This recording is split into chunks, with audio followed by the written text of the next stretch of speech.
bump the audio and video back together. Mm-hmm. Took that back to XSplit and put the same value in for the audio delay of the main output, Right. the broadcast output. Yep. And it worked a charm for us. Okay. Terrible for the content that we were looking at. Yep. And found that I had to put a negative value Oh, that works, does into it? the source, which is right. this. Okay, that's interesting. By putting a negative value in, it brought it back to where it was, because this... Because we were a bit concerned that you could only push it in one direction. Yeah. But if you give it a negative value... I was able to get good. a negative value on the device, Mm-hmm. the input device, but not the master out. Okay. Luckily, the master out, the delay was correct. It was the audio needed to be put into a positive Right. by 1,000 milliseconds. Okay. Or it might have been 500. I think it was half a second. And the reason why our voices are delayed Mm-hmm. is this. They're getting processed. Yep. It goes through the gate and all that Mhm. sort of stuff. Whereas the stuff that we're looking at Mm. just goes through that.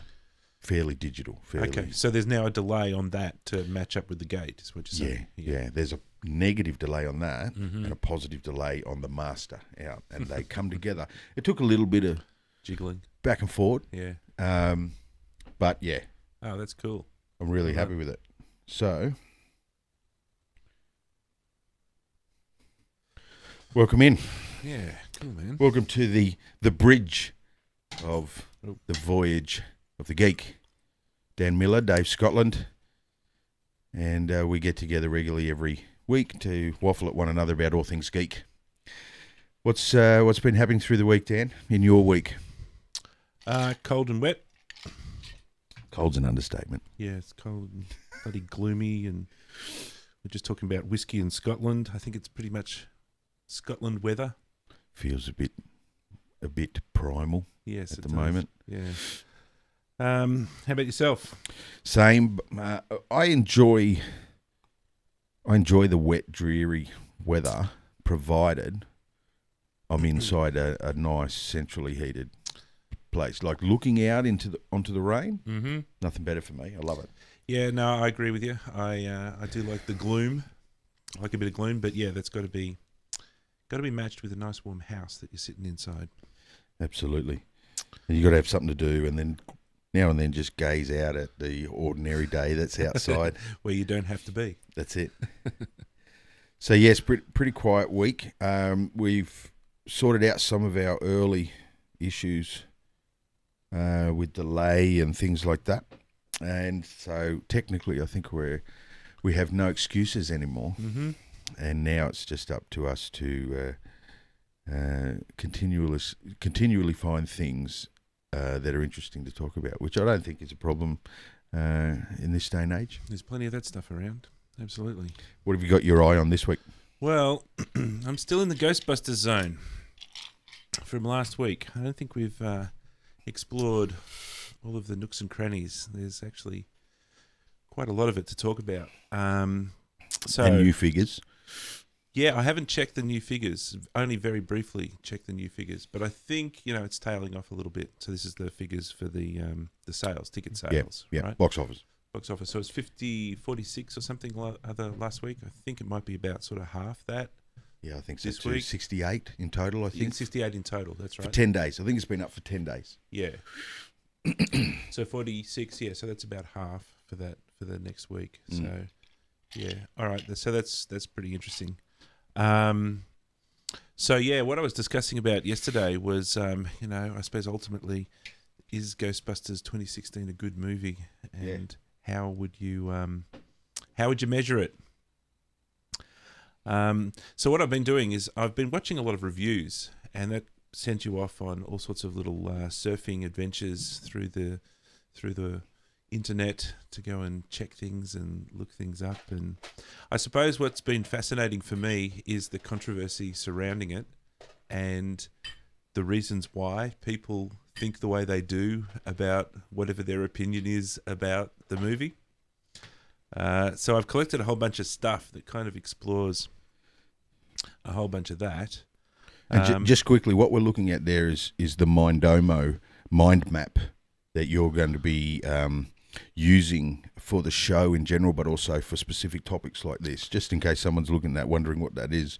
Yeah. So there's, as I've been sort of, I don't know, internet researching and coming across interesting little things, I've just been sort of jotting them down in this mind map so that you can cruise around here and you can investigate and explore. It's like a sort of condensed version of the internet, I suppose, or at least my sort of search looking around for various different things. So, yeah, it seems to be a very polarizing movie, right? So it's a very polarizing experience. And there are some people that really don't like it. And then there are some people that kind of do like it. And yeah, it's a bit interesting just to investigate the spectrum. We were talking yesterday about unpositive reviews. And this was this strange phenomenon which I was investigating where people seemed to give a positive review to the movie. Yeah. But they certainly had a lot of negative things in it that they didn't approve of. Yeah. And so our primary example here was this guy. John Campier. Yeah, John Campier. So he'd said that he liked it and he enjoyed it and da-da-da, but the language that he was using to describe the things that he didn't like was certainly a lot more expressive, shall we say, than the language that he was... Certainly passionate. Certainly a lot more passionate, right? So, and I've noticed that there's a few people like that. Another interesting thing, I think, is that there are different types of reviews, different subgenres of critique. And some people are critics in a very cerebral sense. Yeah. Right? I know where you're going. Right? And they like to talk about the characters and the things and the way it was constructed, whether it's the script or the story or the characters, the way it's put together and how things... So there's that type. It's an appraisal of what is. Yeah. As opposed to potentially an appraisal of what I thought it should be. Or what I felt about it. And that was another group of people that sort of discuss about how it felt to them. How it made me feel. Yeah, I laughed, I enjoyed it, I had fun. And then there's another type which is possibly, well, I don't know, the type that I get least out of. I get more out of the people that are very cerebral and discussing about the bits and pieces and how it goes together. And then I also get quite a bit out of the people that explain that what it made them feel like and what they experienced from it. But then there's another type, which are just people that just describe it. And that I find is the most bland. Yeah. Okay, so they say, it's a movie and there are 4 characters and here are their names and here are the actresses' names and it begins at the start and then there's the middle and then there's the end. Yeah. That's it. That's my review of the movie, which is really just this sort of sequential sort of description with no underlying, investigation into the mechanics and nothing even really about what they feel about the movie. All right, so there's these 3 sort of genres that go on. I think we should have you still got the link for the John Campier statement? Yeah, that's it there. Because I think we should have a quick play of it, right? Okay. But before we do, feel free to cue it up. I got a feeling there's a lot of people like John. Now, I've seen John do reviews before, and I like their reviews because they're connected. They're it's not like your Hollywood Reporter. They're fanboys. Okay.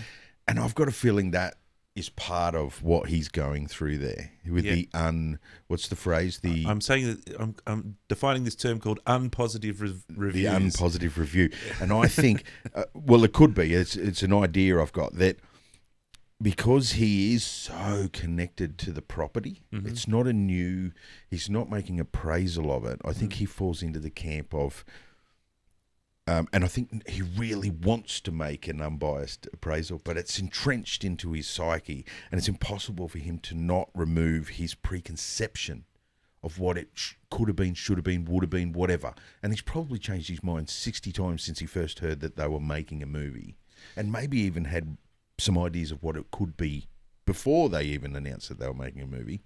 He's that sort of guy. He's really into the culture. I think this is a really important point, that something that factors into their opinion of a movie is what you think it should be. matching up to what you think it should be. There's this type of, maybe it's not necessarily expectation, but it's something similar to that. It's like your goal, I suppose. And it might be even, your goal in life. Does it match up with your goals in life somehow? And if it doesn't... It's another version of it wasn't as good as the book. Yeah, yeah. Only the book is going on in their head, and they're the only ones that know what it's supposed to look like. Yes, it wasn't as good as, perhaps what I hoped or... And I get it, and we're all guilty of that. We're absolutely all guilty of that. And we've been let down so many times. It's constant point of discussion on the internet and forums and in videos is this, please give up the reboot.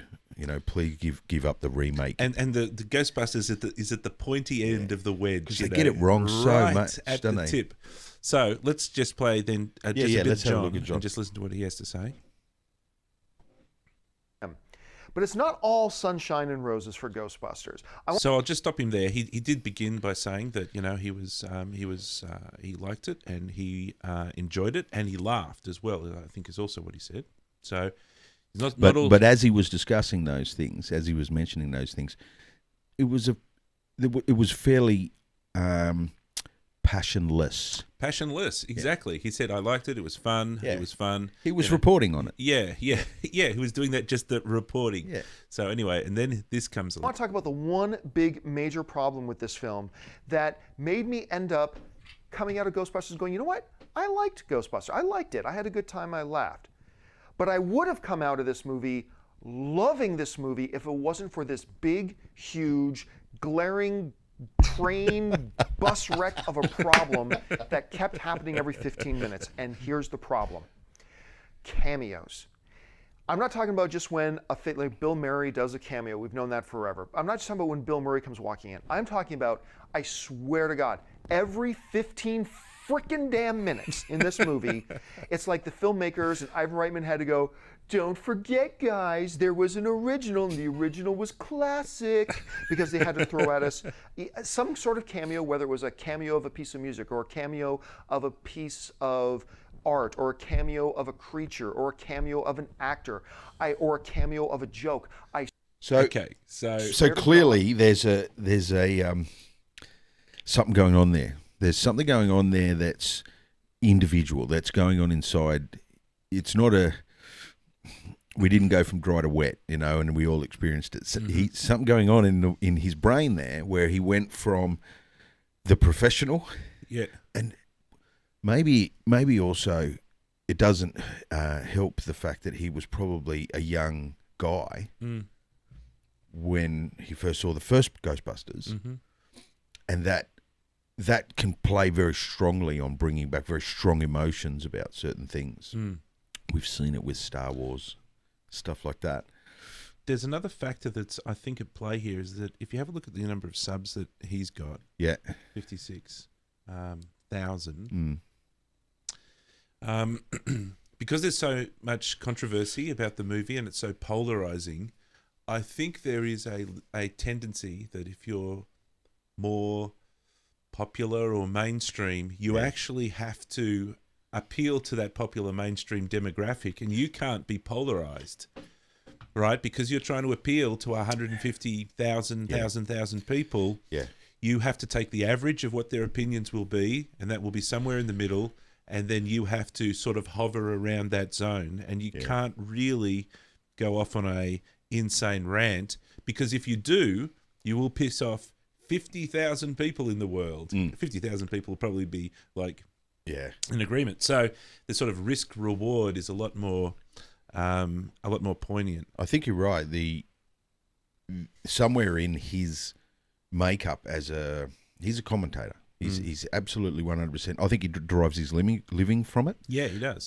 He's a commentator on the tentpole movies, the pop stuff. It's and you're right. Somewhere in the mix, he has to be aware of his audience.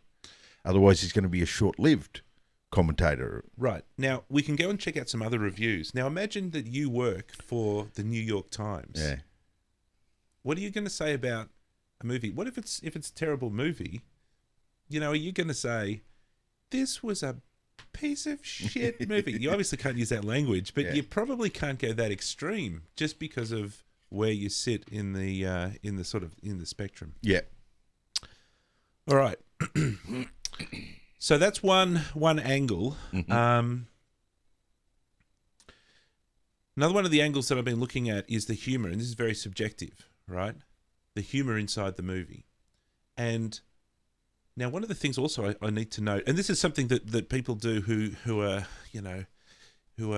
reviewing the movie, so it's a bit of a tradition almost, is you have to sort of declare your biases or whatever. Yep. And so, So you've run into a lot of that when looking at a lot of these reviews, that people sort of put it out there up front. and they have to reassure the audience that they're not going to be biased, they're not going to be, Have you seen any of the opposite, where people are up front are saying, I didn't get into the original one, I thought it was crap, like, are we seeing, because there's a whole generation out there that were definitely not even thought of when the original was around. How have they, the younger commentators of it, are we seeing sort of the opposite qualification, that I really didn't get into or didn't see the original, but here's my review? Not a lot of people who comment on that. Yeah. People who never saw the original. Occasionally, people kind of refer to the fact that they're more Pokemon Go generation. Yeah. But no, not a lot of people. That's some of the concern with people, is that if you don't know the original and you see this one, Yeah. You could potentially think, well, that's the standard then. Okay, that's cool.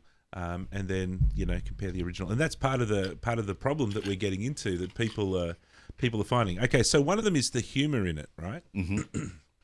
Now, I've not seen the movie. Okay, so this is where we have to talk about our biases, right? Yeah. I've not seen the movie, All right. and that's one of the complaints that a lot of people have. If what, you don't like it, but you haven't seen the movie. And my response to that actually is, well, I'm more interested, really, to be honest with you, about what people think of the movie rather than the movie itself. Absolutely. It's safe to call it a fascination. Yeah, and I get it too. It's so fascinating. There's so many layers of it. Yeah, but you don't have to be involved. You don't have to be involved in a plane crash to know that you don't want to be in a plane crash. Absolutely, yeah. Right? Yeah. You can listen to other people and they can say, I'll tell you what it was like. Yeah. So anyway, so humour. All right. So there's a whole bunch of people that I've collected here that were talking about their experiences with the humour in the movie. And Mundane Matt. Yeah, Mundane Matt. Are you familiar with Mundane Matt? No, but he's a cool guy. He's a commentator. Yeah. And I've got another thing to present of Mundane Matt's. So these are all queued up. So we'll just have a quick listen at a few people, and they're talking now. This is me actually kind of collecting. This is where we have to talk about our biases here, right? Yeah. I'm collecting people who didn't like the movie very much. Yeah. Okay, cool. Now, to be fair though, I'm not really coming across fans of the movie. Really? For the opposite case, you either get John Campea mediocre. Yep. Yeah, I liked it, Yep. but that thing pissed me off. Yeah. Or you get people who are just like purely in the pissed off zone, but you don't really get people who are like, fucking hey, shit, yeah, that was awesome. Yeah. Okay, so anyway, let's have a look at a few people here. So we'll start with this person here, Alachia Queen. Alachia Queen. She does a really excellent review, and she's really switched on about this sort of stuff. So we'll fire off her. This is about the humor. That being said, okay, the woman on the left side of me and the guy on the right side of me, totally not connected, don't know them, laughed the entire film. They really enjoyed this film. So I'm not saying that this is not going to be enjoyable for everyone. It was just not enjoyable for me, and I really dislike everything about this film, everything it stood for. I disliked the film because it was boring, and I hated the jokes, and I didn't find it entertaining. What did it stand for? That being said, if someone says that they like this film, they might as well have liked this film. Okay. Yeah. And that's an interesting point. Everything that it stands for. And this is going to tie into some of the places where I want to go in conclusion to this. Yep. This is about people Yeah, I don't think she's alone. I've heard other people say that. No. And it's going to tie into part of the way that people critique the films is what it stands for is kind of related to them personally, Yeah, right? yeah. All right, so let's go into another one. These two guys are pretty funny, so we'll check out these two guys. I think it's summed up, but there was a man behind us who laughed throughout it. But when we say laughed throughout it, he wasn't just laughing at jokes. Literally, whenever a character finished a sentence, and I think it was the thing he just. Chris Hemsworth walked into a room before when the introduction of the character. Chris Hemsworth just walks in the room, and the man went. We kept turning around like I asked him to be quiet, and he didn't. I had to move. He I had was to move in the cinema. He would laugh at everything. Yeah. And every time there was a cameo, it was just a shot of, Bill Murray. He'd go, like, as if it's the funniest thing he's ever seen. It's not a joke. And that's the thing, is the movie kind of expects you to laugh just because. Why? All right, so that's another experience, right, of people in the movie. So we'll just go on to... I think we've lost one of our cameras. Please continue. I'll try and get this camera working. Okay, technical difficulties. Okay, so we'll go and check out... Mundane Matt. It was just like... It just was mediocre. Like, I'm sitting back, like, stone-faced most of the movie, and I'm trying to laugh. But here's the thing. The audience wasn't really laughing either.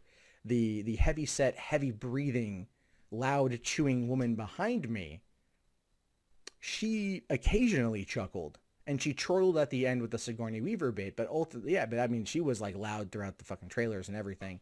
I was listening for her cues. This is on-the-fly pit work. So I was listening for her cues.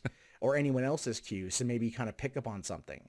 And no one was laughing. In fact, I tweeted out before the movie started that there were less than 30 people at the 7:45 p.m. screening. This is an early night screening at a theater in a town with 100,000 people, and it's the only fucking theater.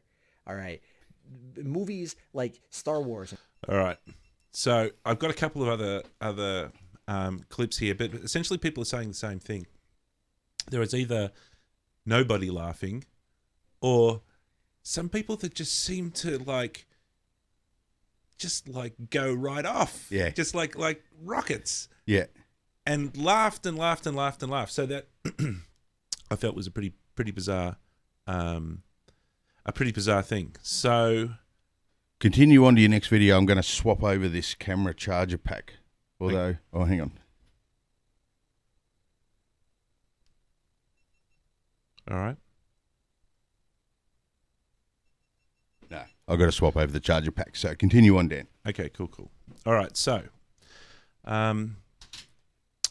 where this is going to take me next is so I've got a bunch of these other videos. So there's a whole bunch of people talking about this. I wanted to go on to an article that was written by Paul Feig called "Why Men Aren't Funny." All right, so this is a response to an article written by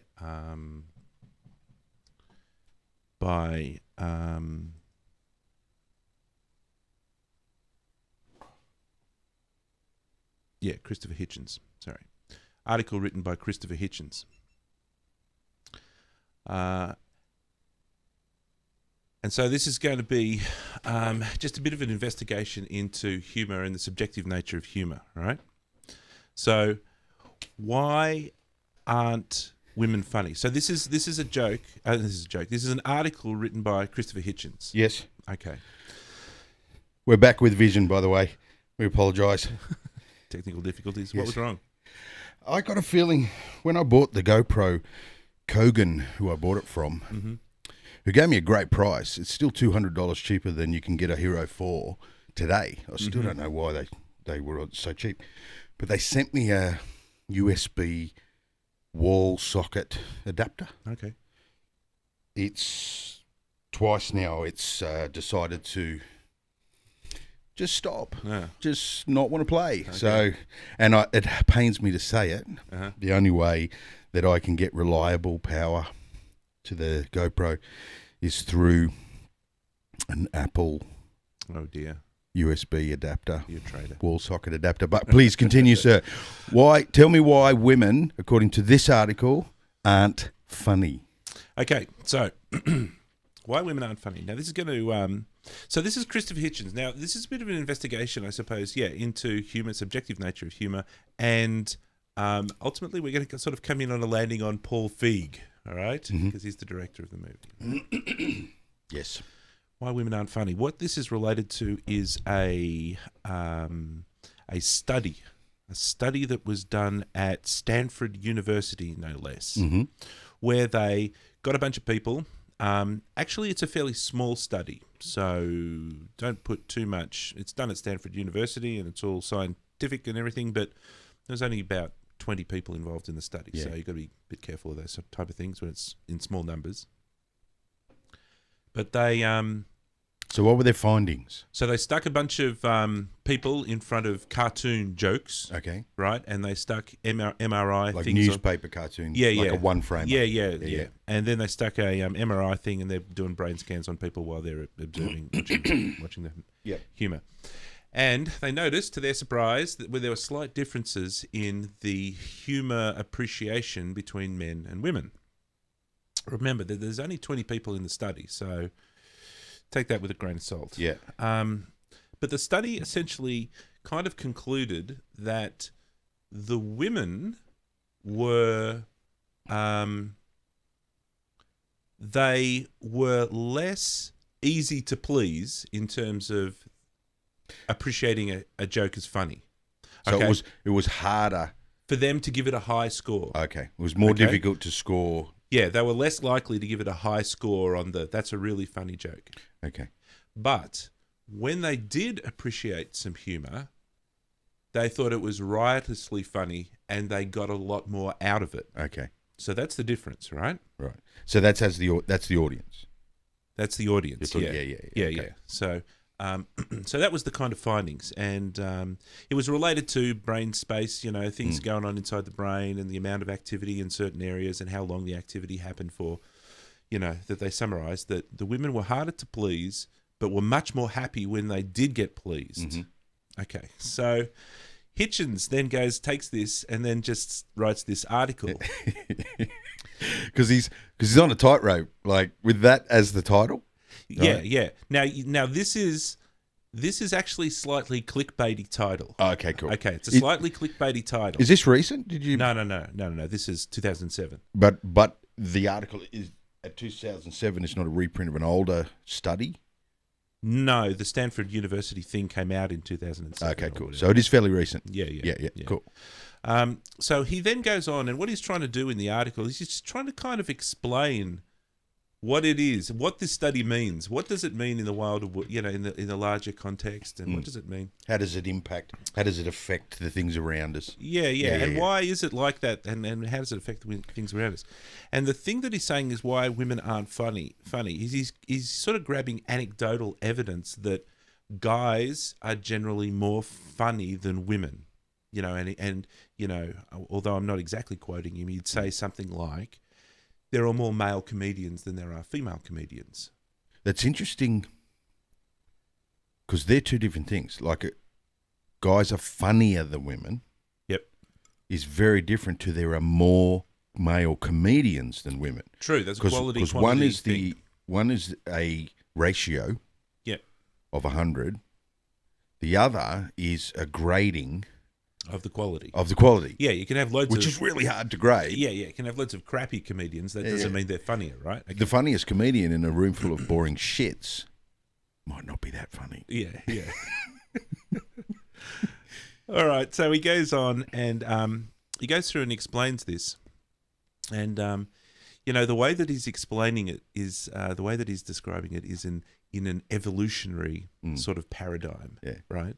And he says that, and this is the funny thing about it is that what he's saying is that men have a lot of self-deprecating humor. And he also makes jokes on a meta level where because he's a male himself, so he's making jokes about how males are also make self-deprecating humor. it makes a joke, for example, about self-defecating humor. Right. Yeah. And you know, how you can mix that up. And anyway. So he's making jokes about self-deprecating humor, but it's also aimed at himself because he's a male and he's trying to make jokes, right? So there's a meta irony thing that's going on inside the article, right? In recounting that phenomenon, he's likely to slip into the exact same behaviour. Yeah. In telling that. Yeah.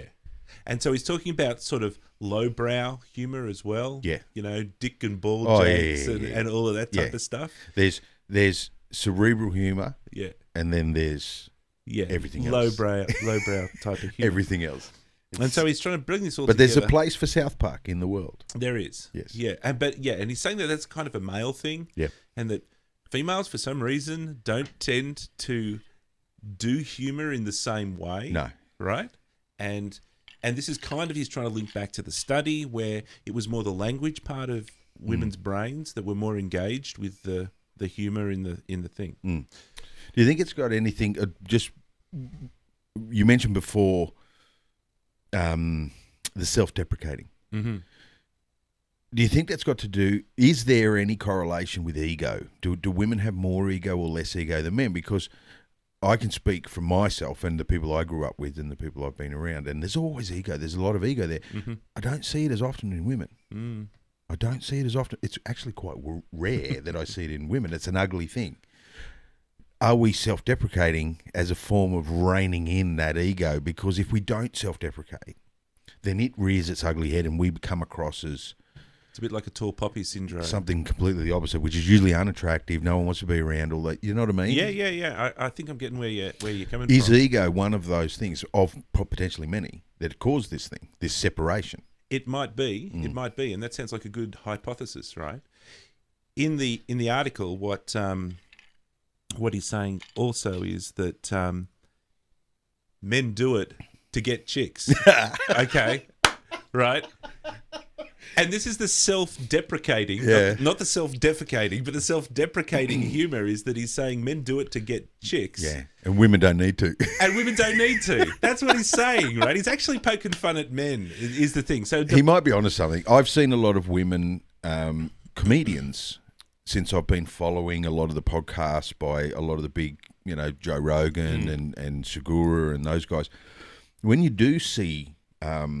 female comedians being interviewed, quite often they have backgrounds where they grew up a blokey bloke sort of existence, a tomboy, or had big brothers. Or, all right, underline that thought, but keep going. Do you know what I mean? Yeah, where it's they're usually unique. The successful female comics are unique when you compare them to other women, and they'll be the first ones to tell you that. And that's what he puts out in the article. Oh, cool. Fat lesbians. I should have gone to Stanford. I think he uses some. There's a gown waiting for me at Stanford right now. Yeah, he uses some. They're either fat, they're lesbians, or they're. He puts it in fairly stark terms, but he identifies the same thing, right? The same. But I love the fact point. that the theory could piss off women all over the planet, if not for the fact that it relies on a conclusion that they're not funny because they don't need to be. That's right. And they've got all the aces, man. They've got all the aces. You can't have a family without them, man. Exactly. This is what he's saying. This is why women aren't funny. Yeah. This is what he's saying. I love it. And it's tied in with the study that women are, according to the study, which is a very small study, that the women were harder to impress, but they were much more appreciative of the humor when they did get impressed. Yeah, harder to get to the emotional connection, but stronger connection than the average guy. Yeah. You can get a guy to commit, to feel pity, to feel whatever, but they'll be out of it a lot easier. Whereas women, it's harder to get there, and that makes sense to me. That's that nurturing. They have to have a bloody good reason to engage those emotions, because once they do, I guess they become the important one in the keeping it all and together. what you're saying is tying in very closely with the things that he's That's saying. That's hilarious, man. Yeah. And he's so work that back to Ghostbusters for me. Okay. Why does that? Because I understand that, and I think there's a lot of women, including women comedians, that would look at that and say, "Yeah, that's I think I can see that." But the important thing to take away is that why women aren't funny is he's not saying women suck. He's No, saying no. men have to be funny because they're desperate idiots Absolutely. with no other option. Absolutely. Right? That's what he's saying. Absolutely. Okay. All right. So, how is this impacting the situation that's following this film? Okay. So we go back to Paul Feig's article. Mm-hmm. So here we have Paul Feig. So, this is the director. So this is the director. Okay. And Paul Feig is going to write a response to this article. Okay. Okay. A response to the article that why women aren't funny. Yes. Okay, cool. And his article Which is based on a study of 20 people. Which is based on a study of 20 But it's people. Harvard. But it's Stanford. Yeah. Stanford University, Cool. right? And we kind of went through it in a bit of detail, and there's some sort of resonances there. But most important thing to take away from it is that Hitchens is not saying, as I said, women suck. Yeah. Is self-deprecating humor, and the article is self-aware and self-deprecating humor. He's saying that men suck, and they have to be funny because they're desperate, and that's all they've got. Right? That's what he's saying. So anyway. Yep. Paul's response is, why men aren't funny. It's the great debate. I love it. I love the fact that it's a Hollywood director of a blockbuster film. How much did it cost again? 180? Something? 160? Something in that ballpark, yeah. He stops his life to write this article. Now, I don't know whether this is tongue-in-cheek or whether he's being serious or what. And it's the Hollywood Reporter. And what, do you know anything about the Hollywood Reporter? Is that a prestigious Hollywood Hollywood journal? I believe it is. I believe it is at the coalface of what is going on in Hollywood, as opposed to in the gutter and hiding outside with cameras outside nightclubs at 3 a.m. That's the opposite end of the spectrum. I think this is closer to the more reputable end. Yeah, all right.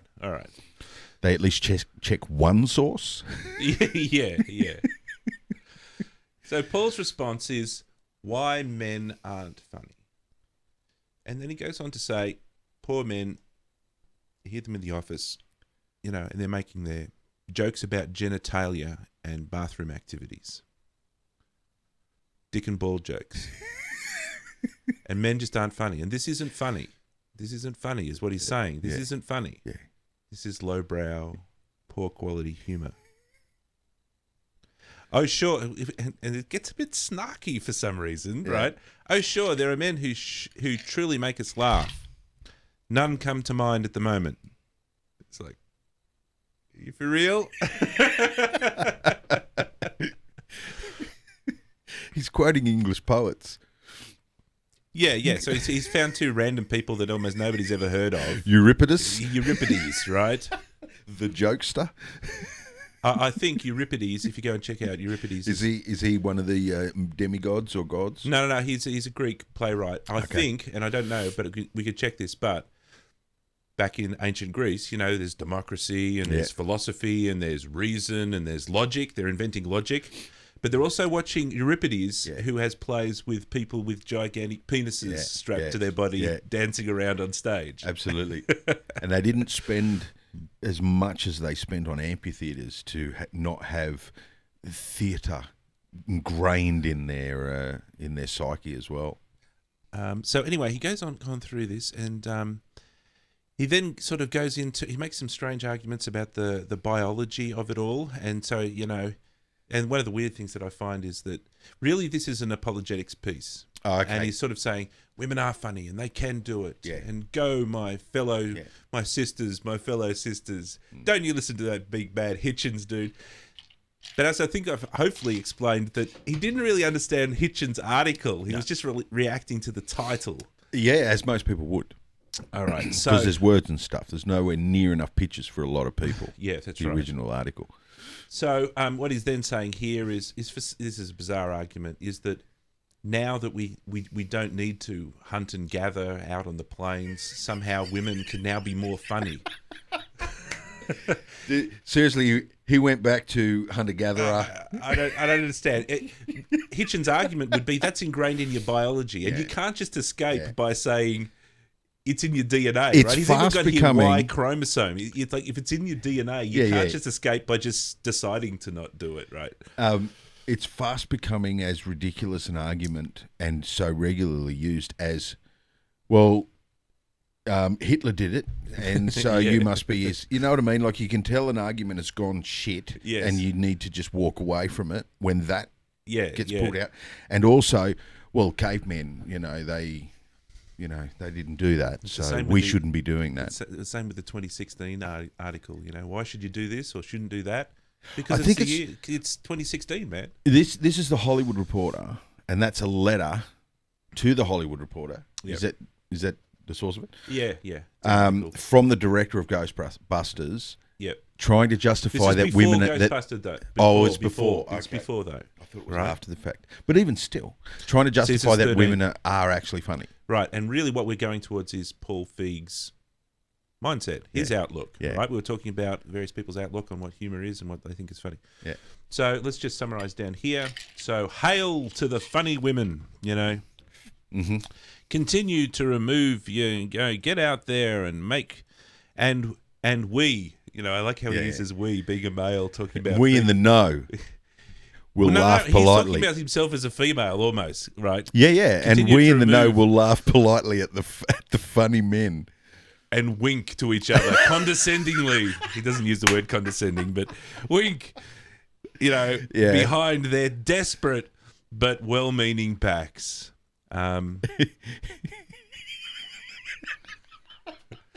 So you can detect a little, the snark detector is going off a little bit, right? I love it. Okay, so one of his complaints is dick and ball jokes and all of that, Which is Now- not funny. which is not funny. According That's to him. that shit male humour, Yeah. lowbrow male humour. Now, cast your mind to Ghostbusters. Absolutely right. Absolutely right. What's the first joke? Literally the first joke in Ghostbusters? It's a fart joke. Yeah. It is absolutely... and I've been through a whole bunch of reviews of people that... multiple people pick it up. They're like, seriously, the first joke is a fart joke. Yeah, absolutely. On the trailer, Yeah. when Kristen, what's her name, gets covered in the goop. Yeah. What does she say? That stuff goes everywhere. Yeah. And I mean everywhere. It gets in every crack. Yeah. So you have to think. You have to think to yourself, Paul, what are you doing, dude? Yeah. What are you doing? Yeah.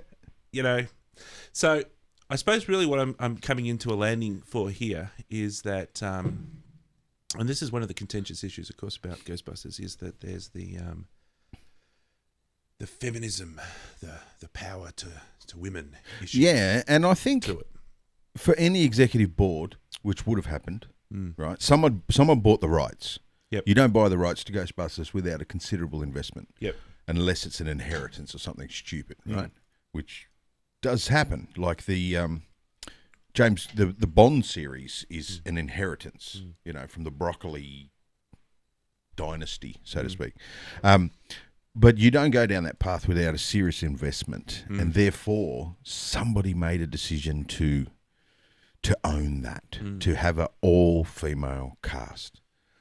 And if you start to think about Paul Feig and that article and his tweets and the way that he, and you put some jigsaw pieces together, that's Paul Feig. That's him, right? Yeah.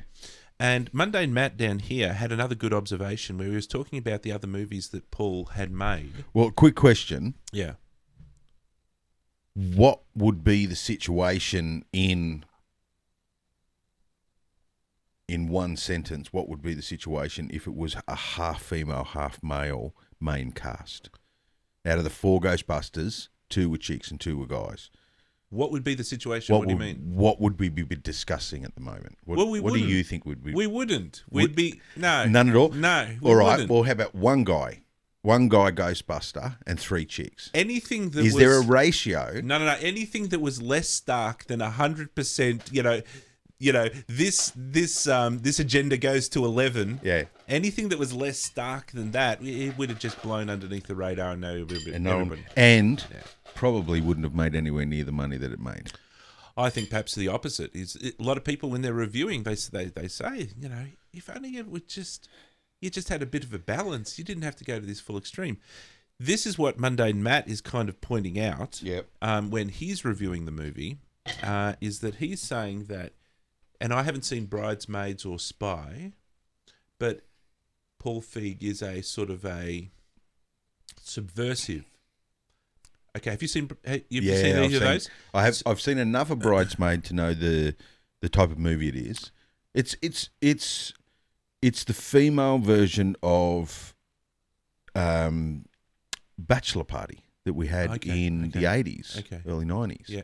It's exactly what it is. It's the women mucking up together. Okay. All right. So it's all their humour. So I know exactly what you mean. As soon as you said subversive, I know exactly what you're talking about. Right. He's just flipping it, right? He's on Team Gal. Yeah. For some reason, he's on Team Gal. Okay, no. Which is more fine. Power to him, more power to him. Which is fine. More we don't have a power problem to with him. that. That's right. But provided everyone knows what they're expecting. Like we can't be. If you sell me a lemon and you deliver me an orange, we're going to have a problem. Yeah. And most people have a problem with that. Yeah, or another problem that people might have is when somebody comes to you and says, lemons are the new orange. And you're like, and you're going to love them. I used to like oranges, damn it. And he's like, no. You don't need that orange. Yeah, you don't need no oranges. We got lemons nowadays. All right. Okay, so just before we leave the humour, because there's a couple of different directions we can go now, right? Mm-hmm. The marketing of the thing and the humour. But before we leave the humour, we've just got to go to this.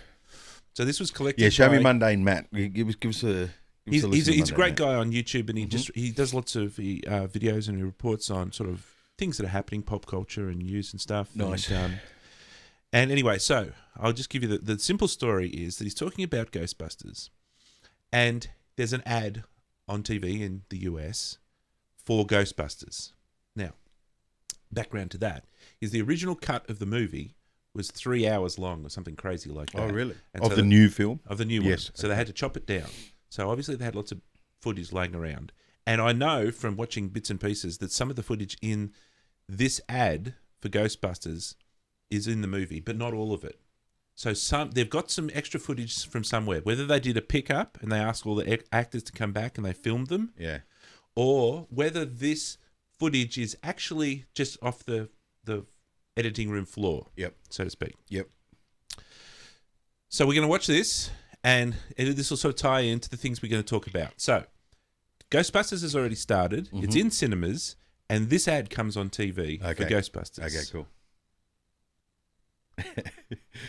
The ad. Now, look, I have openly criticized Metacritic websites like Rotten Tomatoes and the fact that there are many, many, many people out there that treat this website as if it is the end-all or the be-all, end-all, whatever the fuck, the definitive ruling on whether or not a movie is any good. And in this particular case, you can see that they're like going, it's certified fresh at the bottom of the barrel. It's so down to the bottom of the barrel. But they're hang on. We might have the wrong clip here. Just give me half a sec. That's all right.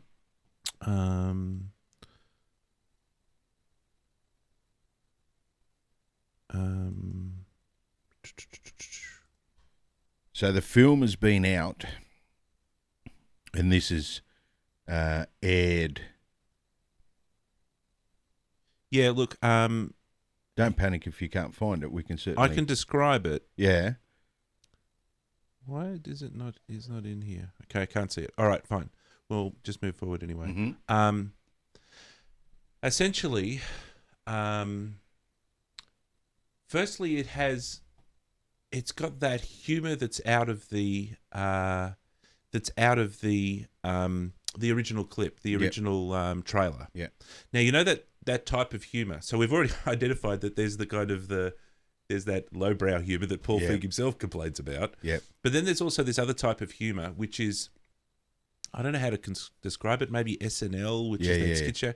It's this confusion humor. Yeah. Okay, where they say, "Let's go down to the house," and then somebody says, "House? What house? My house? Your house? I don't know a house. Where's a house?" And then they have this bizarre where they talk about that for a little while. Yeah. And then they go, who's on first? Yeah, that's right. Yeah. And then they go off down to the house, right? So they've got that sort of thing going on. Plus in the ad, which is thinky and smart. Oh, yeah. And if you pull it off, it can be. It can be. If you don't, you're left looking like a dick. A lot of people found that I was watching, the people that didn't like it, found that more of this bizarre distraction. Yeah. So you'd be going through the thing, and there'd be a theme, and you'd be on a direction. Yeah. And then everything could stop for a second, and you'd talk about who's on first and who's on second and what's on second and who's on first. And then that'd go on. And then after a while, we'd get back to the story and we'd move along the path again. Yeah. So they found that to be a bit... Anyway, the ad... and it's a bit of a shame that I haven't got it queued up here. Mm-hmm. But the ad has somebody being a jerk to chicks in it. Okay? So there's some guy and he's in a... So the Ghostbusters are practicing with their new weapons. All right. So they're practicing with their weapons. They've all got their kit. And some guy comes down and says, you guys are going to be fighting, ghosts. And it's like, yeah, well, chicks can't fight ghosts because ghosts are scared chicks. Is this in the film? This is in the ad. Whether it came off the cutting room floor okay, or they yeah, did it yeah, with yeah, pickups, I don't know. But it's in the ad. So it says, But chicks- it's not in the film. It's not in the film. It's not in the film, but they made an ad Yes. out of something Out of something, whether they made pickups to win or- public opinion and about they the film. Yeah, and so they said chicks can't catch ghosts, because you guys are lame. But of course, the chicks have all got these weapons. Yeah, yeah. And so they shoot his moped, and they blow up his moped. And I've seen that the moped exploding shot is actually in the movie. So end result is that Sony's using this as part of their marketing. This angle is part of their marketing. So there's another interesting question about what came first, the chicken or the egg.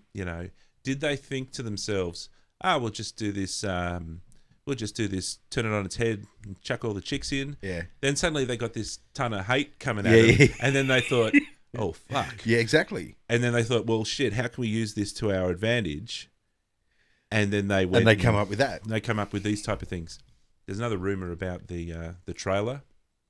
They're potentially trying to cash in on the overwhelming fascination with drama that people have at the moment. Yeah. You can get the best feel good story out there, but you'll never get as many hits as drama. And the drama can be happening to totally inconsequential celebrity wannabe idiots that the Bachelor runner up. What? Yeah. How does he even have a name, let alone a title? Yeah. And yet we're hearing drama that he was caught in a nightclub and doing. Really? Why the fuck do I give it? Because this fascination with drama, and they're cashing in on that. They're bringing drama that's existing in the critique world, in the appraisal of this piece of art, and they're using that drama to sell tickets. Because then they can say, people only hate this movie Because for some bizarre ideological reason. They haven't even seen the damn movie, right? Yeah. And they hate it, right? And so then they can say, well, that's unfair. So and then the wink to the audience is, well, it's really a good movie. It's just for some reason, a bunch of idiots, 4 million idiots, just for some reason, just decided to, to hate it for some reason. Yeah. No, you're right, and I think on one end of the spectrum, you've got people that are way too passionate about a film, and they wouldn't if it didn't exist, then you'd have nothing to talk about anyway. So the other end of the spectrum is that lack of passion, but everyone seems to have an opinion about it. Yeah, that's right. And that's unique. That's what makes it unique. Yeah. And that's why so many people are sort of interested in it. I'm interested in it without having any interest in actually watching the film. Similar to yourself. That sometimes the people that watch the art, to me, is more interesting than the art. Especially if you ever get wrapped up in the champagne sipping, commissioned artwork field. That's capital A, artiste. Yeah. Where you need a benefactor to survive and all the rest of it. They make more money and get more grants, but they don't. Yeah, I got opinions about artistes versus artists. So the Mindomo map, you're going to make this available with a link. Yeah, we'll put the link to it in the chat so that people can come in and check it out, and you can cruise up and down here and we'll have a look also at various different things. Eventually we'll have we've already got sort of some domains and things like that. So we're going to set up a website that'll centralize a lot of this stuff. Yep. Links to the Mondomo and various things. We hope to give away stuff, have guests, the whole thing, and turn it into a bit of a show. But for now, I'm really interested in how this Mondomo, this essentially for a bunch of other content out there, this would be like show notes, but it goes so far beyond that because it'll be like a matrix of geeky stuff. Yeah, just a little collection that you can maneuver around and check out. Absolutely. Okay, I've got something for you. Yep. And every year at this time, way stuff, have guests, the whole thing. And hang on. A bit of a show. You can tell that now I'm really interested. I'm listening to us in how this. There we go. Yep. Go ahead. Okay, so at this time of year, it's a magical time of year, and the reason for it is that the San Diego Comic-Con is on. Yep. And it is the launch for many intellectual property and venture and direction for global conglomerates and things like that. It just seems to be this one event which has such a major voice for so many intellectual property projects and things like that. Plus, there's a whole bunch of people running around in cosplay, and it's just it'd be surreal. One time in my life, I'd like to go there. There's two places I'd like to go in the States, or two events. One is SIGGRAPH, and one is the Comic-Con. But because this time of the year is upon us, we start to see these sorts of things. They're new trailers. And man, there are some pretty wicked trailers out there at the moment. I'm not going to go through a lot of these by playing them. I might play some snippets of a couple here. But I wanted to cover some of the stuff that's coming out, some of the stuff to be excited about. On a home front, we got a lot of young artists that we teach in our day job, so to speak, that have gone on to actually work on the new Batman Lego movie that's coming out. That's an Animal Logic. We've got a lot of really talented young artists that have gone on to work at Animal Logic. It's a very good strategic partnership that we have with that company, and they're doing some great stuff. There's a really cool new trailer, which I might show in a second, but the big stuff to come out in the last couple of days has been the new Justice League trailer. Yeah.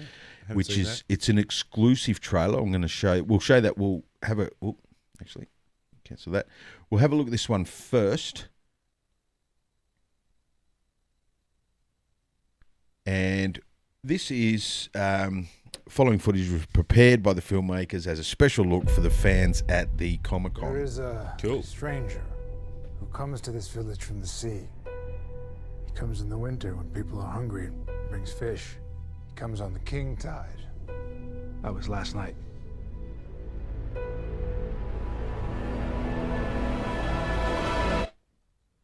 Talk. So that's the guy I was talking about that played the Dothraki warrior in the first season of Game of Thrones. He also played Conan. That's right.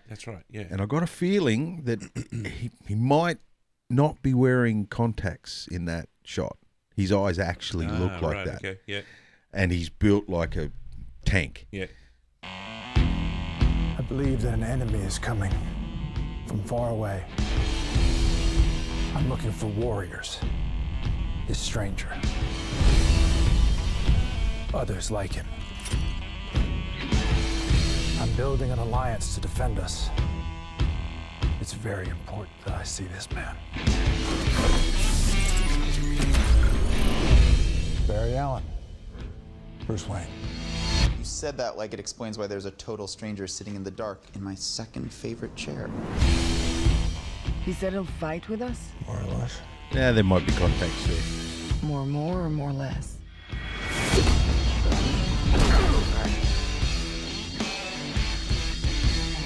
Probably more or less. He said no. He said no. Look, man, I don't know who you are, but whoever you're looking for, The Flash. And I love this vortex dimensional thing that they're going to go with Flash. But I love this moment. Not only has he realised that that's Batman. Fast. That feels like an oversimplification. I'm putting together a team. People with special abilities. You see, I believe enemies are coming. Stop right there. I'm in. You are? Just like that? Yeah, I need friends. Great. Can I keep this?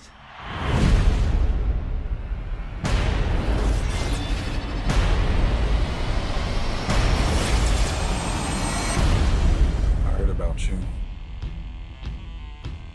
Didn't think you were real. I'm real when it's useful.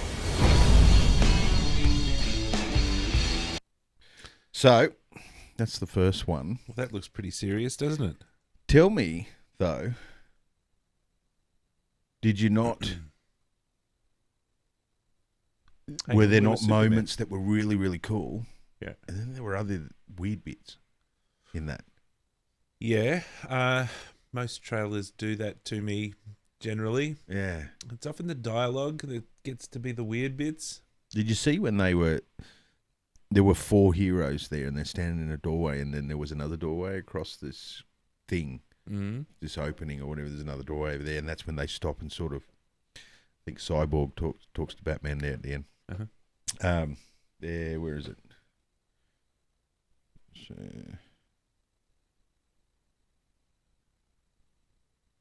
here.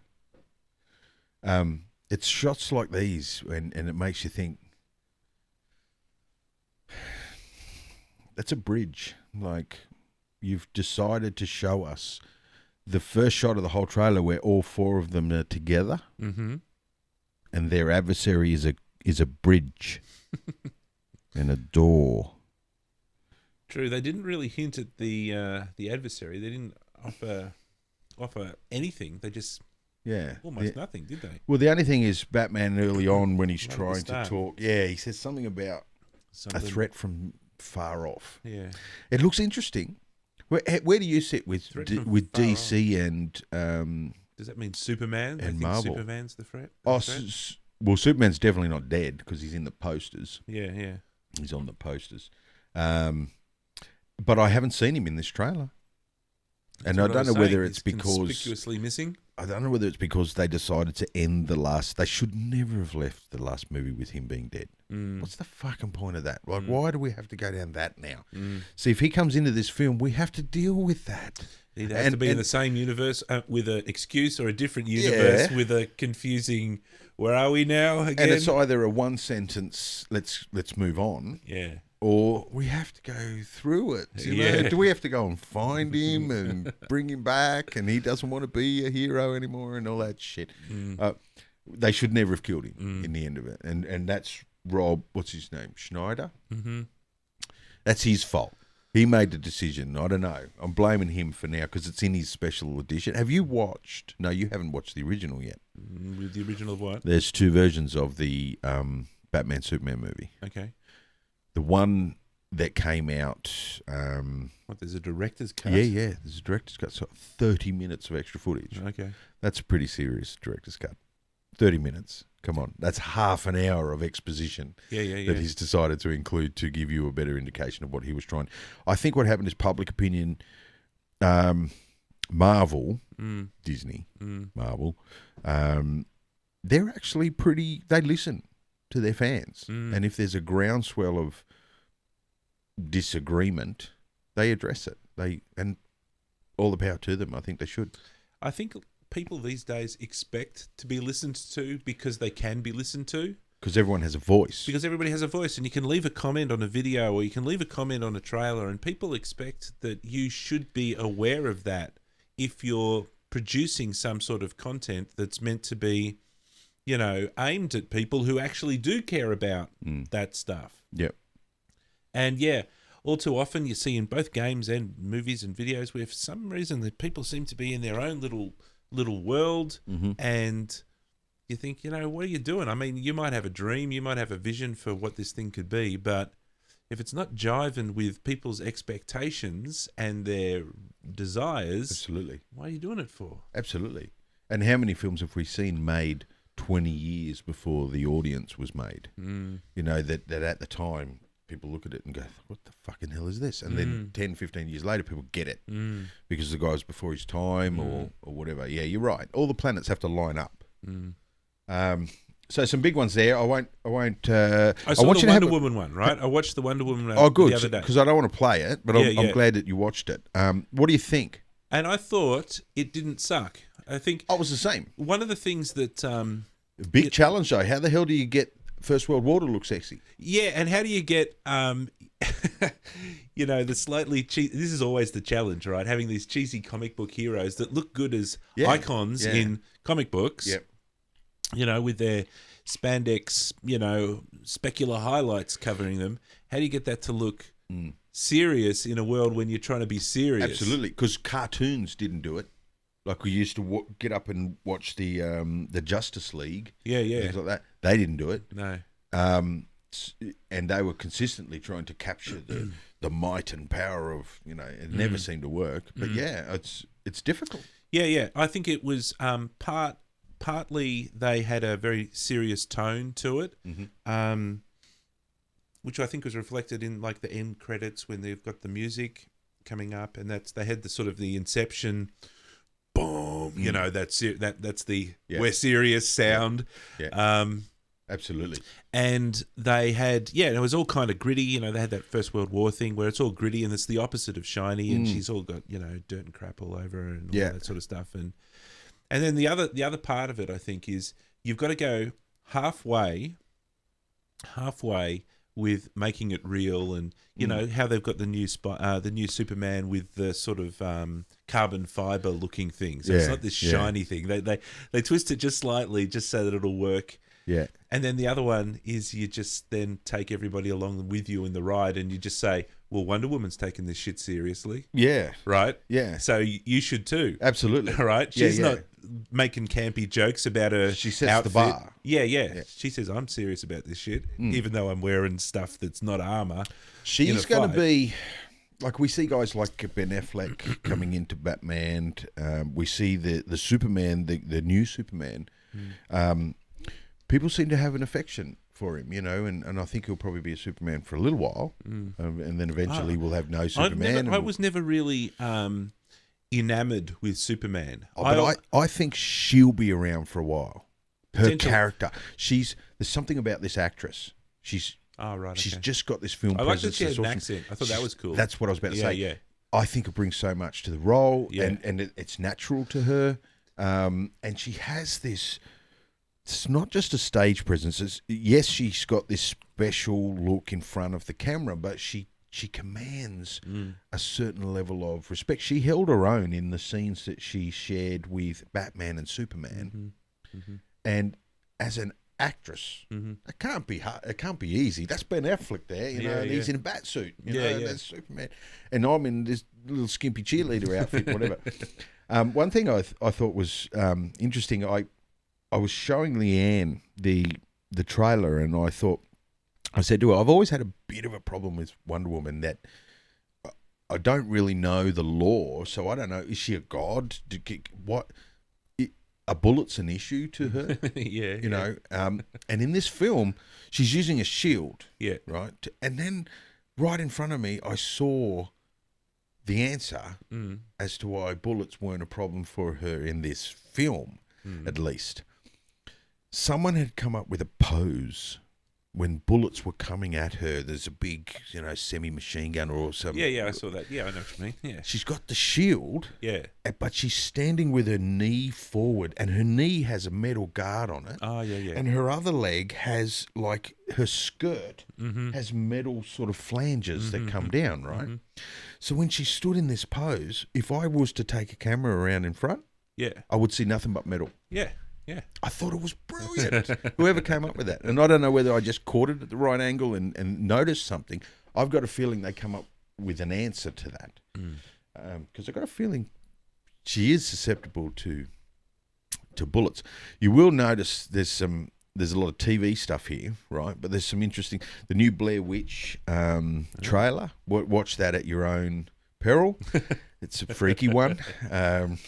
This one I saw. This one's very interesting. What's the deal with this? Well, I'll put it on, but we won't. But we'll turn the audio off and just have a look at some of the vision.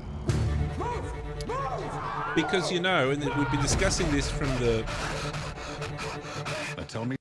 start with the Ghostbusters and thing about Hollywood doing remakes and not coming up with original content, and you can see that page. Kind of got a lot of that on there. The most rewritten story is the Arthur tale. Yeah, right.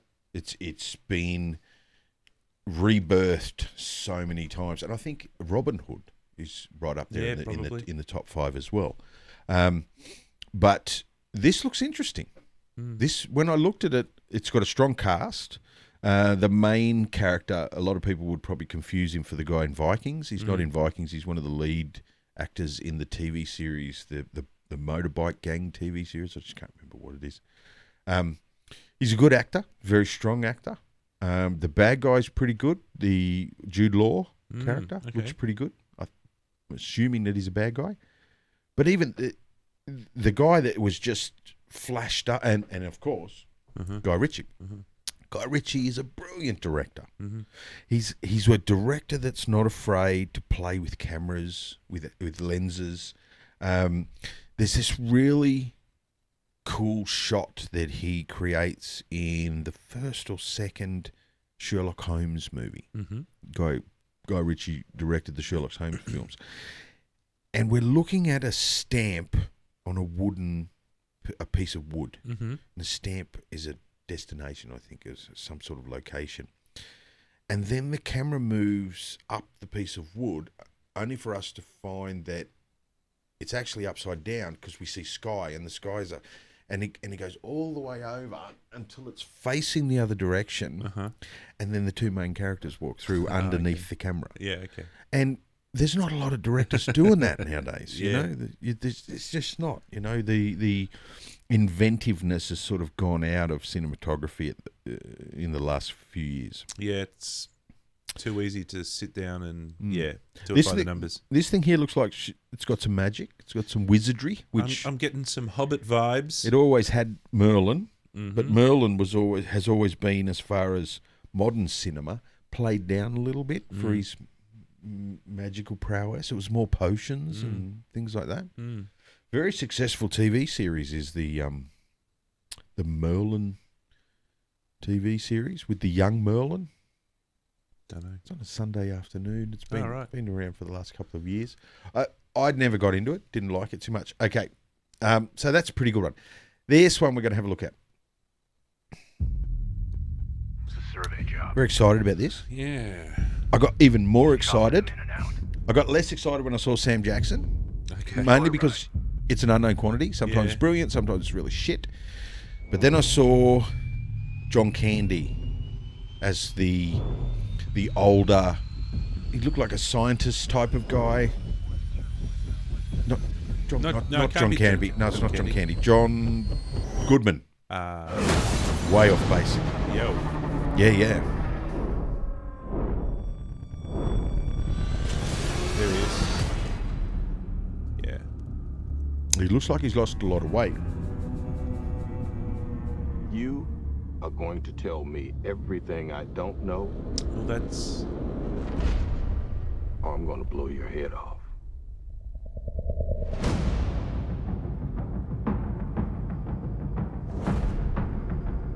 So, once again, we've got some sort of scientist guy dragging a whole bunch of innocent people into the jaws of death and destruction. Kong's already downed his first aeroplane, so that's a theme there they've got there.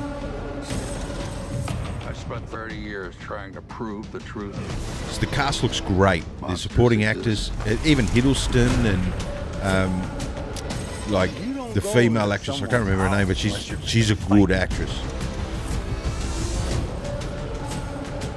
What you're looking at is a monster from some bygone era. It's trying to show that man is dead.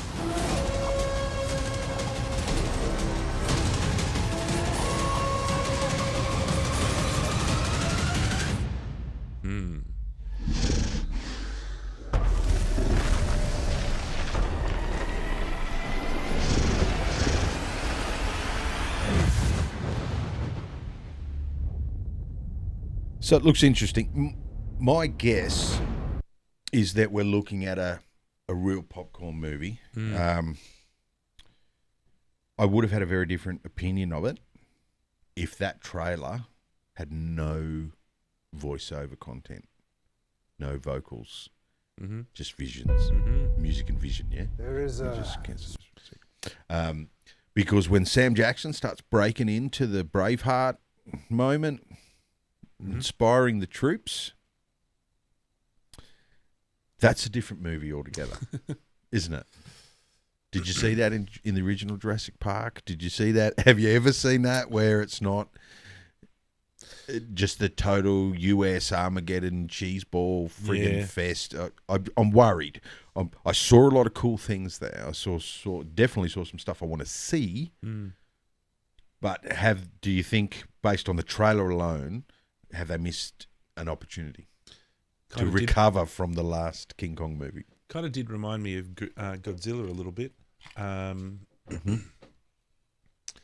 And Samuel L. Jackson is, of course, and somebody pointed this out. I'm not sure who pointed this out, but Samuel L. Jackson is only good when he's yelling his head off and like getting super aggressive. If he's not yelling his head off and getting super aggressive, then he's being wasted in the movie. Absolutely. So yeah, absolutely. Okay, so my question actually is, am I looking at, now we get into these bizarre terms, but is it a reboot, a soft reboot, a rerun? Absolutely. Is it the original Kong? Are we going to get... Are any of those people aware of any of the events from the original films? Or is it just going to be King Kong, the story told again, and is it going to end up on the Empire State Building or whatever it is? Absolutely. Do we end up in another country, or... They've just got helicopters instead of biplanes these days in this movie. Jackson film was in the, 20s, 30s? Something like that, yeah. The flapper ages, the Gatsby sort of period. So it could be. I noticed they were walking underneath a bipedal femur. Is that the lower leg femur? Not sure, can't remember. The lower leg's got the two bones. Yeah. And they were walking underneath it. It looked, and the foot was the way it was sort of. So it could potentially be, there could be more on the island. They certainly had the island. They had the natives on the island. Yeah. They had. Did they have dinosaurs? Well, there was big dinosaur bones. Are we going to see dinosaurs? Oh, I imagine we would. So some say the worst Peter Jackson scene in history is the dinosaur stampede scene from the original King Kong. It's a little cartoony. And it's probably not the just most treadmill running. Yeah. Where is that? That's where you just did Lord of the Rings trilogy, and that's where you just took us. I was so disappointed. Yeah. And he hasn't brought me back yet. No, he has not brought me back to where he had me at the end of the Lord of the Rings trilogy. I thought he was one of the greatest filmmakers, and true. And it could be just circumstance, man. It could he just went in a different direction. He wants to make different things, whatever. I don't know. He might have reached the pinnacle that he wanted to reach. Okay, so I showed you really good. Okay, you wanted to know where Wonder Woman got her armor from? From Sparta. That's where she got it from. Check this trailer out. This does look at all the green screen spill on everyone. I was going to say, this does not look like... They're from the land of no contrast. Right. It's the no colour grade. But yet, we have scientists. Wait. It's not a lie. What the hell are we watching? This is a trailer. This is a fair dinkum trailer. It was in that same list of trailers. This looks like today, nothing like it did 2,500 years ago. This is the site of the most famous last stand in history. But we're here to ask whether it ever intended to be, or indeed had to be. So this is a doco? Is this what this is? Cardboard. What the hell? And that's how a battle works. Yeah, they grimace at each other. Just poke each other's shields and just, put it in, boys. It's the mother of all legends. The most famous last stand in history. It's possibly the world's favourite legend. The ultimate sacrifice? The legend is fabulous. What are we watching, but the dude? real story It's a is documentary. astonishing. It's a documentary. It is. Oh, yeah. The face stab. And it wasn't suicide. Spartans! Greeks! The order for today is to kill as many barbarians as we can! Make sure they never forget who we are! You know his name's Trevor. Yeah.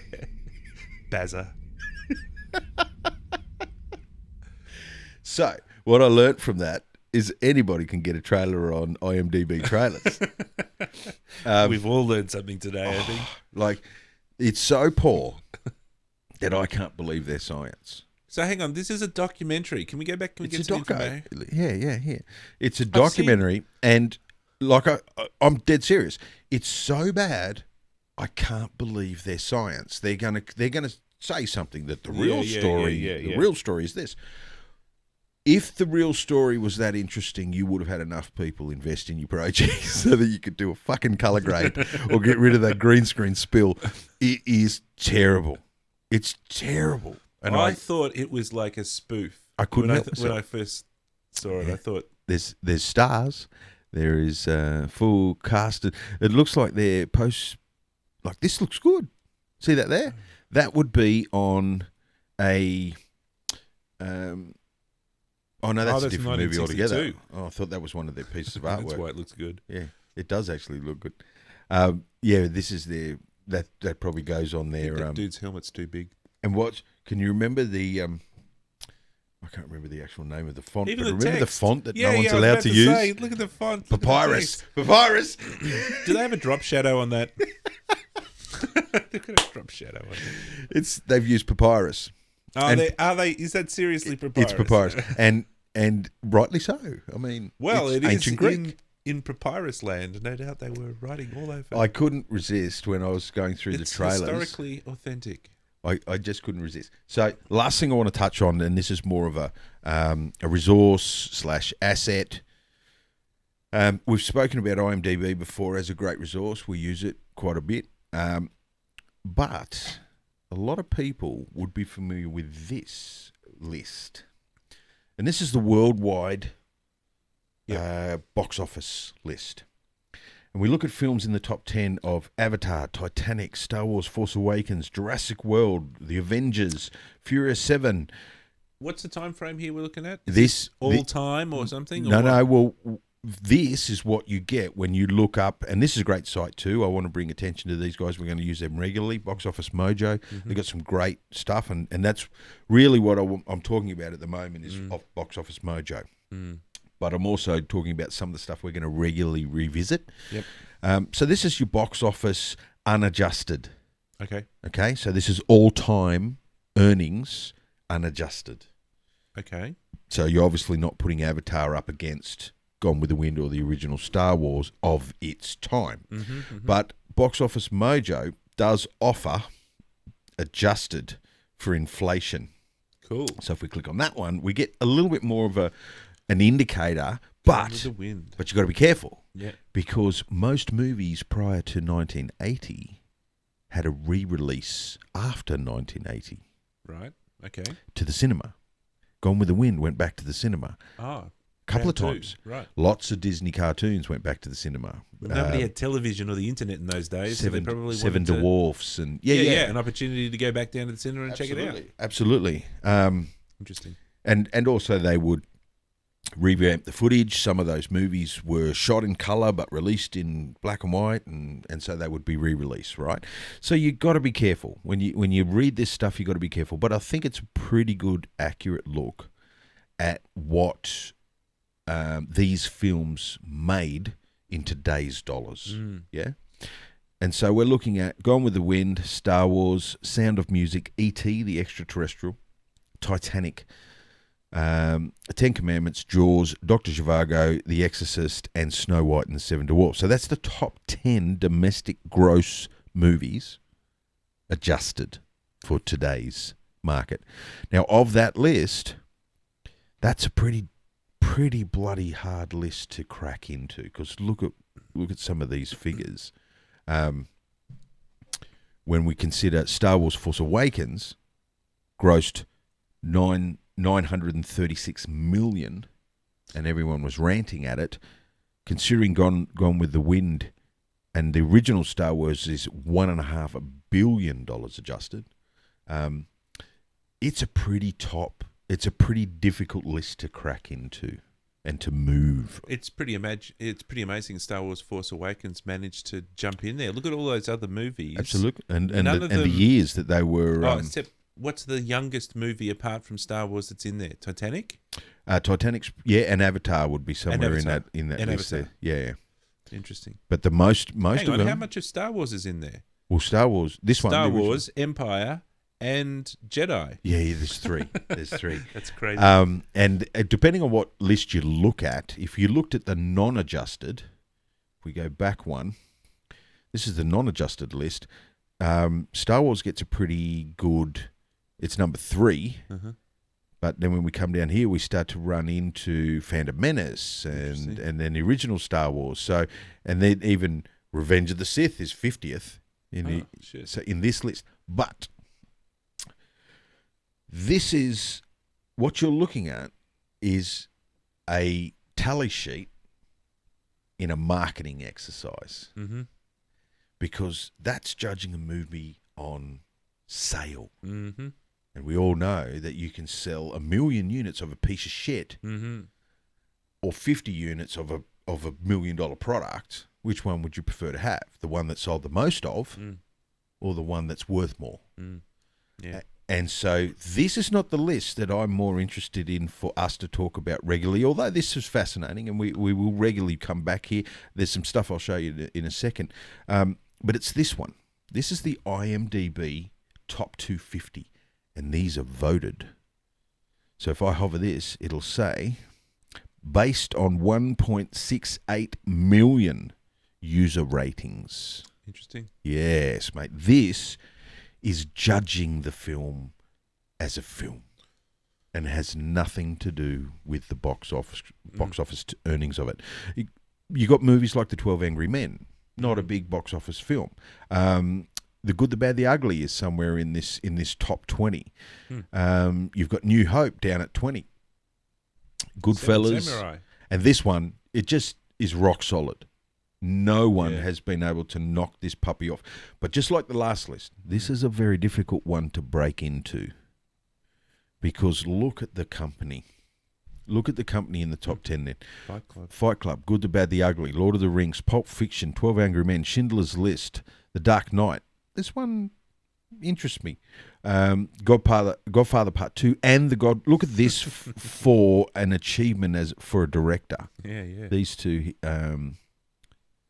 here. Yeah. That's crazy, man. Yeah, exactly. That's crazy. And considering it sort of makes sense that Lucas was his assistant director on Apocalypse Now. I think Lord of the Rings is in there, and if you go down below, Return of the King or something or other. Is there 2 Lord of the Rings? We've got Lord of the Rings, Return of the King at 8, and Lord of the Rings, Fellowship of the Ring at 11. There you go. And Lord of the Rings, Two Towers at 15. That's all 3. Great. Now, this is voted on by members of IMDb. You don't become a member of IMDb if you aren't a cinephile. You know what I mean? You got to be really interested, and then you've got to be a vote casting member. That's a special breed as well. I love these because you can hover over them and see the sorts of numbers of people that gave it a rating. That's very interesting in itself. So you've got one here, 1.68 million people gave it an average rating of 9.2. That means a shitload of people gave it 10. Yeah. Lots of people gave it 10. Yeah, because that's the average. Yeah. So if we come down here, Seven Samurai, you've got only 200,000 people gave it a rating, but of those, they gave it that. So it also pays to work out, well, what's that a study out of? But look at this list. I tell my students, man, if you profess to be interested in film, especially those ones that want to make film, that want to go out and make short films and things like that, I say that top 50 in that list, you should know intimately. intimately. You should know the cinematography of it, the language of it, the music of it, everything that makes it what it is. You should study it until you can't study it anymore, and then study it more. Be interesting to try and sort of work out what it is about those movies that that makes them so appealing. Because their topics are all different, right? Absolutely, It's not every like they're single all one of them. comedies or they're all action movies, and everybody likes Yep. action movies. Very few of these don't make sense in this list. Mm. You know, Seven, not my sort of movie, but man, I appreciate it for what it is. Yeah. Silence of the Lambs, not my sort of movie, but brilliant for what it is. Some of the great dialogue back and forward between Hannibal Lecter and her, it's just brilliant. And you come down this list: American History X, Saving Private Ryan, Spirited Away. So you've got some animated titles in here. City Lights, 1931. That's Chaplin. Yeah, probably. Yeah. Yep. How many votes did you get there? Yep. See, 100,000. That's not too bad. Raiders of the Lost Ark, Untouchables, Terminator. See, some of these are tentpole films, but they just happen to be good as well. A lot of people rate Terminator 2 as a film, as a narrative piece. It's actually pretty cool. Yeah. So yes, I want to enter this into the record as a common point of reference for our conversations moving forward about film. Realistically, this list can be used as a control of quality, of a commonly sort of a common level that is decided upon, or at least common to a large amount of people, as opposed to, I mean, like we said before, you can talk about a subject in a room full of people that are passionate about that subject. That is not a very good place to talk about that subject. Do you know what I mean? It's completely a one-sided room. You have to have objective appraisal of. Do you know what I mean? Yeah. And that's what this is. This is completely objective. Nothing. You can't buy these votes. No. And you can tell by the list that these votes haven't been bought, whereas these ones, by definition, they have been purchased. Would be nice to do a correlation between the two and see where they match up and where they don't match up. That'd be interesting. Absolutely, yeah. There are correlations. You'll notice there that you got Lord of the Rings in these ones, a couple of Star Wars ones. But what I think is really damning is when you see stuff like this. When you see Titanic, I don't even think it's in the top 50 of the IMDb of the other list. Yeah. I don't think so. No. Not a lot of one word. There's Alien. Dr. Strangelove? Yeah. I mean, these are great films. I mean, and so it's just interesting. I just think it's very interesting that a film that can make as much as the Titanic did or Avatar did, they're not in this list. Then it was Monty Python. Yeah, cool. Indiana Jones, Last Crusade, great film. Pan's Labyrinth. Blade Runner.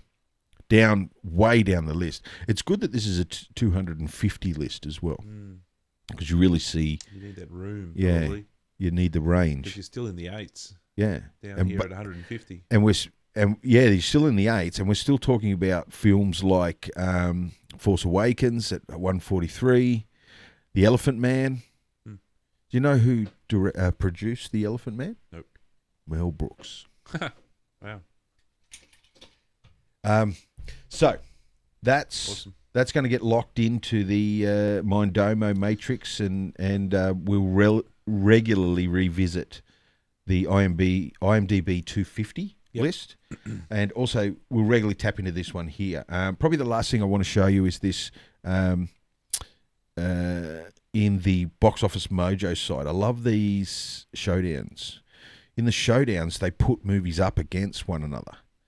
And we can look at the 2016 Superhero Showdown, and we can see some pretty cool figures here, including their production budgets. As a look at 58 million for Deadpool, yet it made 364 million domestic gross. Yeah. You come down here, you can start to compare opening weekend, theaters, average. You've got a lot of detail here. And then you get into worldwide stuff. So worldwide gross, it didn't do too bad. Mm. Deadpool, considering what they spent on it, Mm. 53 million. Yeah. Holy crap! But I love this, and you've even got stuff like genre specific stuff. So you can go franchise X-Men. Where is it sit in the franchise X-Men? And then you click on it, and you can get a list of the number 1 is Deadpool, number 2 is, and so this is a listing based on box office takings on each film. Cool. Yeah. Yeah.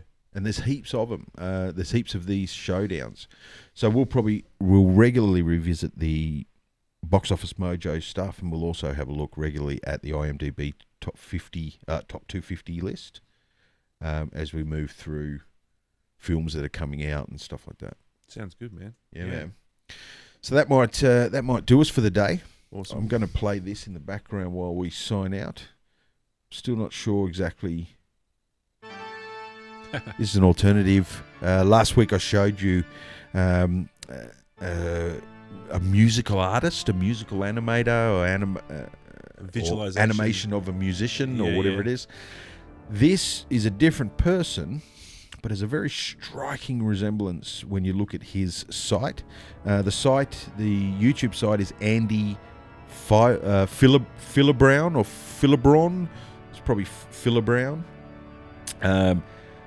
And he's got a lot of stuff like this. What I liked about this one is that it actually has the keys. Oh, yeah. Interesting. And the icons are coming through the keys. And that's what we are hearing when they reach these keys here. And the lengths of them are the sustains. Mm. It's really cool. What you're seeing off on the far left and right is what's in the center, but pushed out in 3D space out wide. And that's why it doesn't look like it quite matches. But if you study it a little bit, you can start to see the correlation. That's awesome. Yeah.